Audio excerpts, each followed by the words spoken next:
السلام عليكم ورحمة الله وبركاته. بسم الله الرحمن الرحيم. الحمد لله رب العالمين والصلاة والسلام على سيدنا سيد المرسلين وعلى آله وصحبه أجمعين. ഒരു മാന്യ സഹോദരൻ സന്താന നിയന്ത്രണത്തെക്കുറിച്ച് എന്താണ് ഫിഖ്ഹിന്റെ നമ്മുടെ കർമ്മശാസ്ത്ര വിധി എന്നാണ് പറഞ്ഞത്. തുടക്കത്തിൽ ഓർമ്മപ്പെടുത്തുന്നു, സ്വാലിഹീങ്ങളായ സന്താനങ്ങൾ എന്നുള്ളത് വളരെ വലിയ ഒരു നിഅമത്താണ്. അവിടെ നിയന്ത്രണം ഏർപ്പെടുത്തേണ്ടതില്ല. വിശുദ്ധമായ ഖുർആൻ സൂറത്തുൽ ഫുർഖാനിൽ 25-ാമത്തെ ആയത്തിൽ റബ്ബന ഹബ് ലനാ മിൻ അസ്വാജിനാ വദുർരിയാതിനാ ഖുർറത അയ്യുനിൻ വജ്അൽനാ ലിൽ മുത്തഖീന ഇമാമാ എന്ന് ദുആ ചെയ്യാൻ പ്രേരിപ്പിക്കുന്നുണ്ട്. ബഹുമാനപ്പെട്ട അബൂ ദാവൂദും നസായിയും ഉദ്ധരിക്കുന്ന സ്വഹീഹ ഹദീസിൽ തസവ്വജു അൽ വദൂദ് അൽ വലൂദ് എന്ന ഹദീസ് ഉദ്ധരിക്കുന്നുണ്ട്. മിഷ്കാത്തുൽ മസ്വാബിഹ് 267. അതുപോലെ തന്നെ സാമ്പത്തികമായി പരാധീനതയുണ്ട്, അതുകൊണ്ട് മക്കൾ വേണ്ട എന്ന് വെക്കുന്നത് നല്ലതല്ലെന്ന് സൂറത്തുൽ അൻആമിന്റെ 2-ാമത്തെ ആയത്തിൽ ലാ തഖ്തുലു ഔലാദക്കും മിൻ ഇംലാഖിൻ, ദാരിദ്ര്യമുള്ളതിനാൽ നിങ്ങൾ മക്കൾ വേണ്ടെന്ന് വെക്കരുത് എന്ന് ഉണർത്തുന്നുണ്ട്. ചുരുക്കിയാ പറയുന്നത്.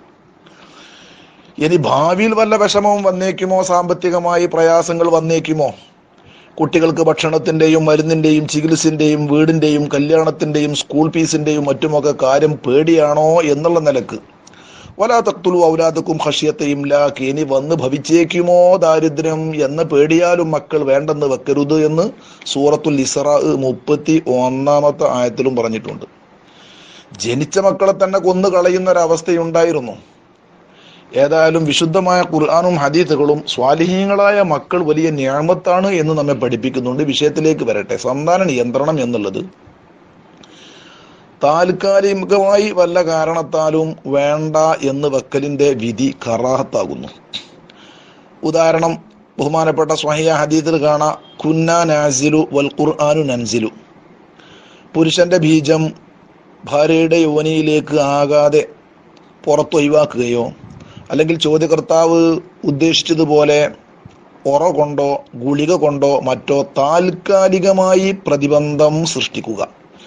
അമ്മാമ യുബ്തിഉൽ ഹംല മുദ്ദതൻ വലാ യഖ്തഉഹു മിൻ അസ്ലിഹി ഫലാ യഹ്റുമു.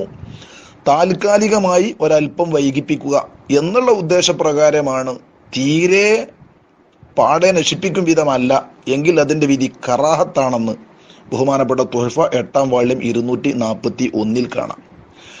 നേരെ മറിച്ച്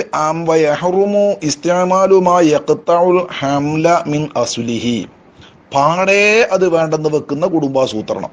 ഉദാഹരണം, ഞരമ്പ് കട്ട് ചെയ്യലോ, പുരുഷന്റെ പ്രശ്നം ഉടയ്ക്കലോ, സ്ത്രീയുടെ ഗർഭപാത്രം നീക്കലോ, ഇതുപോലെയുള്ള പാടെ ഒരിക്കലും ഇനി ഗർഭധാരണത്തിന് കുഞ്ഞുങ്ങൾ ഉണ്ടാകാനുള്ള സാധ്യതയെ നീക്കും വിധമുള്ള പ്രവർത്തനം നടത്തൽ അത് ഹറാമാകുന്നു. തുഹഫ 8-241, ബുജേരിമി 3-281, ബാജൂരി 2-95, ഷെർവാനി 7-186, കല്യൂബി 3-186, ഇആനത്തു താലിബീൻ 3-247 ഇവയിലെല്ലാം അത് വ്യക്തമായി പറഞ്ഞിട്ടുണ്ട്. താങ്കൾ പറഞ്ഞതുപോലെ കോപ്പറേറ്റീവോ നിരോധോ അസിലോ ഇതുപോലെയുള്ള സാധാരണ ഒരൽപ്പം പിന്തിപ്പിക്കാൻ ഉതകുന്ന കാര്യങ്ങളാണെങ്കിൽ അത് കറാഹത്ത് മാത്രമേ ഉള്ളൂ എന്ന് പറഞ്ഞിട്ടുണ്ട്. പക്ഷെ ഇത് രണ്ടും അത്യാവശ്യ ഘട്ടങ്ങളിൽ ഡോക്ടറുടെ നിർദ്ദേശപ്രകാരം നിർബന്ധ സാഹചര്യത്തിലോ അത്യാവശ്യ കാര്യങ്ങൾക്ക് വേണ്ടിയോ ആകുമ്പോൾ ഈ ഹറാമും കറാഹത്തും എന്ന നിയമവും ബാധകമാകുന്നില്ല.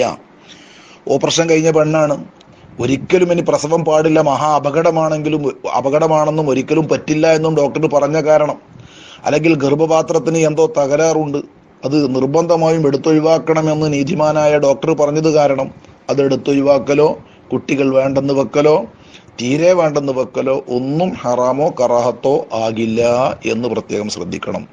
അല്ലാഹു തആല നമുക്കൊക്കെ സ്വാലിഹീങ്ങളായ സന്താനങ്ങളെ നൽകുകയും നൽകിയ സന്താനങ്ങൾ 2 ലോകത്തും ഉപകരിക്കുന്നതാക്കുകയും അതിനുള്ള ഹലാലായ നല്ല സാമ്പത്തിക വഴികൾ അല്ലാഹു തആല നമുക്ക് തുറന്നു നൽകിയും അല്ലാഹു നമ്മയൊക്കെ അനുഗ്രഹിക്കട്ടെ. അസ്സലാമു അലൈക്കും വറഹ്മത്തുള്ളാഹി.